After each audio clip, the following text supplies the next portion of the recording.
Bulletin के आगाज में खबर यह है कि NA 154 लोधरा, NA 181 और NA 79 गुजरांवाला में दोबारा गिनती का केस। लाहौर हाई कोर्ट का फैसला कलअदम करार दे दिया। सुप्रीम कोर्ट ने इलेक्शन कमीशन का फैसला बहाल कर दिया।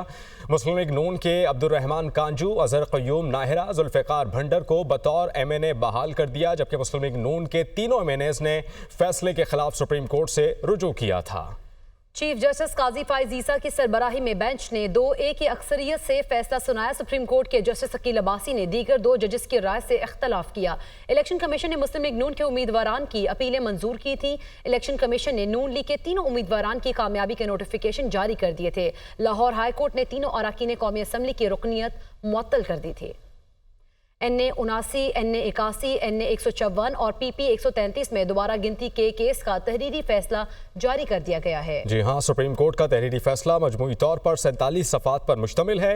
लाहौर हाई कोर्ट के फैसले कलअदम करार दिए जाते हैं। इलेक्शन एक्ट के सेक्शन 95(5) के मुताबिक रिटर्निंग अफसर दोबारा गिनती करा सकता है। इलेक्शन एक्ट के मुताबिक कुल कास्ट किए गए वोटों में 5% फ़र्क पर दोबारा गिनती हो सकती है। इसके अलावा कौमी असम्बली के लिए 8,000 और सूबाई असम्बली के लिए 4,000 वोटों के फर्क पर दोबारा गिनती हो सकती है।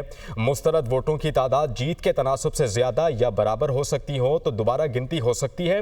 लाहौर हाई कोर्ट ने इलेक्शन एक्ट में तरमीम को नजरअंदाज किया, ये कहा गया। इसके अलावा यह भी कहा गया कि यह तस्लीम शुदा हकीकत है। 3 हलकों में दोबारा गिनती की दरखास्तें 9 और 10 फरवरी को आ गई थीं। 3 कौमी और 1 सूबाई असम्बली के हल्के में दोबारा गिनती के केस में जस्टिस अकील अब्बासी का इख्तलाफी नोट लिखा। लाहौर हाई कोर्ट के फैसले में कोई कानूनी या हक़ाइक़ की गलती नहीं। हाई कोर्ट के फैसले में मुदाखलत की जरूरत नहीं। लाहौर हाई कोर्ट के फैसले के खिलाफ अपीलें खारिज की जाती हैं। लाहौर हाई कोर्ट के फैसले में इलेक्शन कमीशन के मुख्तलिफ फैसलों का हवाला भी दिया गया। Justice Aqeel Abbasi, election commission ने मुतअद्दिद केसेस में इंतखाबी नताइज हतमी होने पर दरखास्तें खारिज की। जस्टिस अकील अब्बासी की जानिब से यह भी कहा गया कि हाई कोर्ट के इन मिसालों को सुप्रीम कोर्ट में किसी ने भी इख्तिलाफ नहीं किया। जस्टिस अकील अब्बासी के मुताबिक सिर्फ यही हकीकत इलेक्शन कमीशन के फैसले को और उनकी साख को मुतासिर करने के लिए अहम है। ना हाई कोर्ट ना सुप्रीम कोर्ट में केस के हकाइक को ज़ेर बहस लाया गया। जस्टिस अकील अब्बासी की जानिब से यह भी रिमार्क्स दिए गए कि मौजूदा केस में मेरिट्स ज़ेर गौर लाने की ज़रूरत नहीं।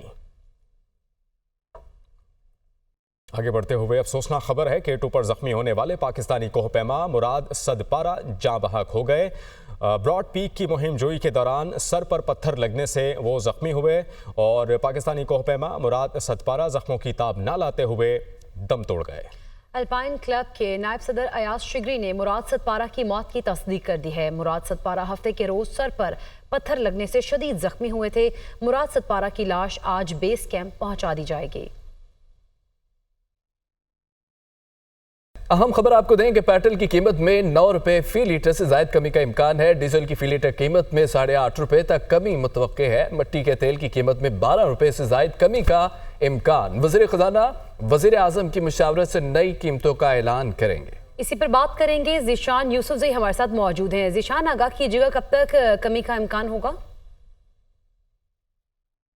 देखिए निमरा, ये जो ऐलान है ये तो 15 अगस्त को होगी और ये जो खबर है ये किसी हफ्ज़दा मौसम में ताज़ा हवा के झोंके के मुतरादिफ है। पेट्रोलियम मसनूआत की कीमतों में 12 रुपए फ़ी लीटर तक कमी का इम्कान है और अब तक की जो वर्किंग है तो ज़राए ने ये बताया है कि जो पेट्रोल है उसकी कीमतों में 9 रुपए फ़ी लीटर तक कमी हो सकती है, जबकि डीजल की कीमतों में 8.5 रुपए फ़ी लीटर तक कमी हो सकती है। इसके साथ साथ जो मिट्टी का तेल है उसकी कीमतों में 12 रुपए फ़ी लीटर तक कमी हो सकती है। ये अब तक की वर्किंग के मुताबिक है। और अगर हम इंटरनेशनल मार्केट को देखें तो उसमें जो ट्रेंड रहा है गुज़िश्ता कुछ दिनों में तो वो उतार चढ़ाव का ही रहा है। आज की अगर बात की जाए तो $80 फ़ी बैरल जो है वो क्रूड ऑयल फ़रोख्त हो रहा है। ताहम उम्मीद यही की जा रही है कि जो इम्पैक्ट है इंटरनेशनल ऑयल मार्केट का वो पास किया जाएगा और कीमतों में जो है कमी का ऐलान किया जाएगा। जी ठीक है, बहुत शुक्रिया ज़ीशान यूसुफ़ज़ई, आप हमें आगाह कर रहे थे।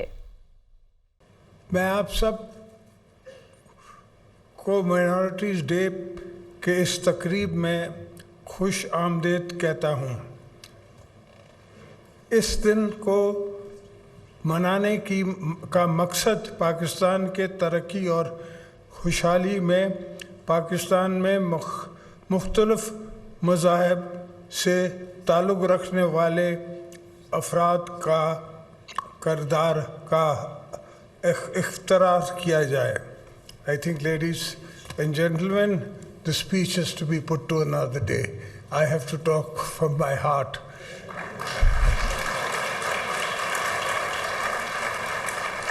हमारे यहाँ पाकिस्तान में we are the age, we are the generation जो 70s से जो पाकिस्तान के साथ ईस्ट पाकिस्तान के बाद हुआ उसको ही आईनी हम गवाह हैं। मेरी जनरेशन, आपकी जनरेशन शायद नहीं, बहुत सी जनरेशन शायद नहीं, मगर मेरी जनरेशन गवाह है। और तब से उस ज़माने तक से हमें जिस तरह डिवाइड किया गया, फिर हमें कमज़ोर करके और फिर एक मोहल्ले की एक हमारे पड़ोस मुल्क की जंग में झोंक दिया गया, जो आई एम नॉट सेइंग किसी की गलती है, हमारी ही गलती है। One should see before one leaps, और उसके after effects we did not foresee, और उसका reaction to Pakistan we did not compensate, we did not think of. We did not think that these people who we are creating or are being created by friends of short-term friends and not long-term friends, उसके consequences क्या होंगे हमारी आने वाली generation पे। Now we have hundreds of madrasas who are, everybody is treating and teaching their own religion, their own interpretation of Quran, not the interpretation of Quaid-e-Azam Muhammad Ali Jinnah. He made Pakistan for a certain particular point. He could see Modi, India, 70 years ago. आज मोदी की India में minorities को safe haven नहीं है, और ये बात कायद-ए-आज़म मोहम्मद अली जिन्ना, हज़रत कायद-ए-आज़म ने उस वक्त महसूस की कि एक दिन ये होगा, और उस वजह से हमने पाकिस्तान बनाया, हमारे बुज़ुर्गों ने बनाया। सिंध असेंबली आपको पता है, after Bangladesh Assembly was the second to pass the resolution of Pakistan. So we passed the resolution of Pakistan.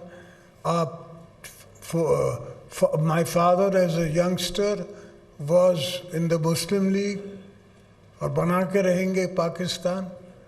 So whatever we did was in the right direction, but then the world powers are the world powers.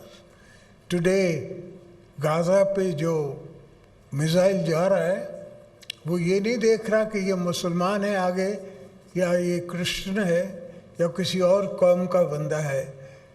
That missile is a missile. And if you think that there are no Christians in Jordan or no Christians in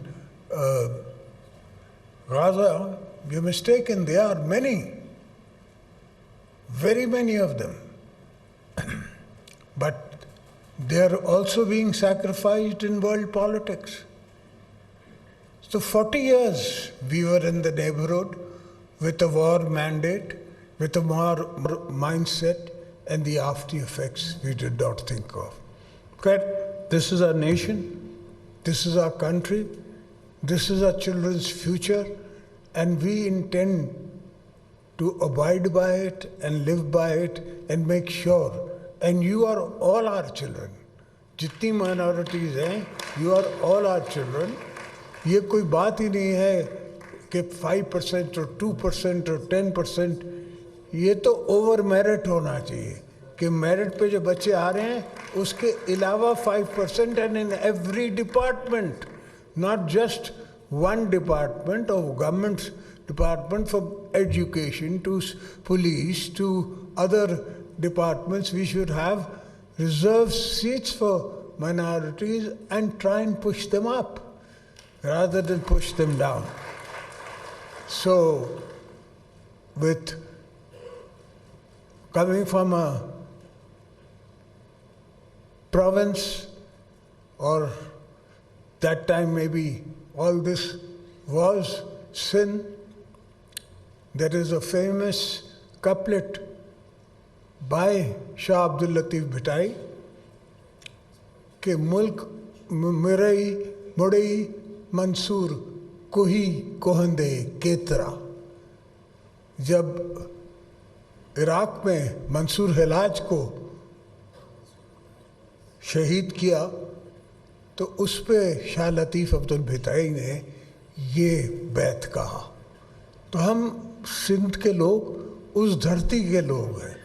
हम Baghdad का दर्द भी अपने दिल में रखते हैं, हम दुनिया का दर्द अपने दिल में रखते हैं और उस पर रिएक्शन करते हैं।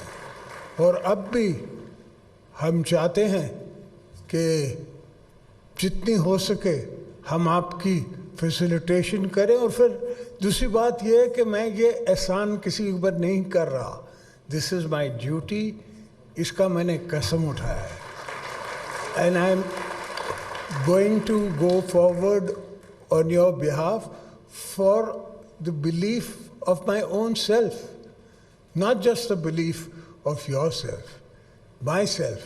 मैंने कसम उठाया है पाकिस्तान के कॉन्स्टिट्यूशन पे, और मैंने हज़रत मोहम्मद अली जिन्ना से वायदा किया है उसकी कब्र से कि हम आपका, पाकिस्तान का और हर इंटरेस्ट संभाल के रखेंगे।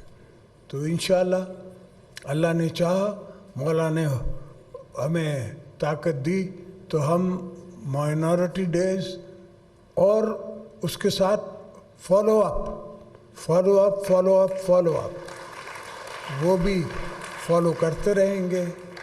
इंशाअल्लाह आप दुआ कीजिएगा, अल्लाह आपका हामी नासिर हो, पाकिस्तान खपे। इस्लामाबाद में अक़लियतों के दिन के हवाले से तकरीब से सदर आसिफ अली ज़रदारी की जानिब से खिताब किया जा रहा था। उन्होंने कहा कि आज के दिन को मनाने का मकसद पाकिस्तान की समाजी और मौशी तरक्की में अक़लियतों की खिदमत का एतराफ़ है। पाकिस्तान की तरक्की में अक़लियतों का किरदार बहुत अहम है। हमें हमारे हमसाय ममालिक के साथ जंग में झोंक दिया गया। और उन्होंने मज़ीद ये भी कहा कि बदकिस्मती से हम पड़ोस की जंग में पड़ने के नताइज का अंदाज़ा ही नहीं लगा सके। उन्होंने कहा कि आज का दिन मनाने का मकसद पाकिस्तान की समाजी माशी तरक्की में अक़लियतों की खिदमत का एतराफ़ करना है। हम माजी में किसी और की जंग का हिस्सा बने जिससे रियासत को नुकसान पहुँचा। हमें हमारे हमसाय मुल्क के साथ जंग में झोंका गया। हम इसके नताइज का अंदाज़ा नहीं लगा सके कि पाकिस्तान को किस हद तक नुकसान उठाना पड़ा।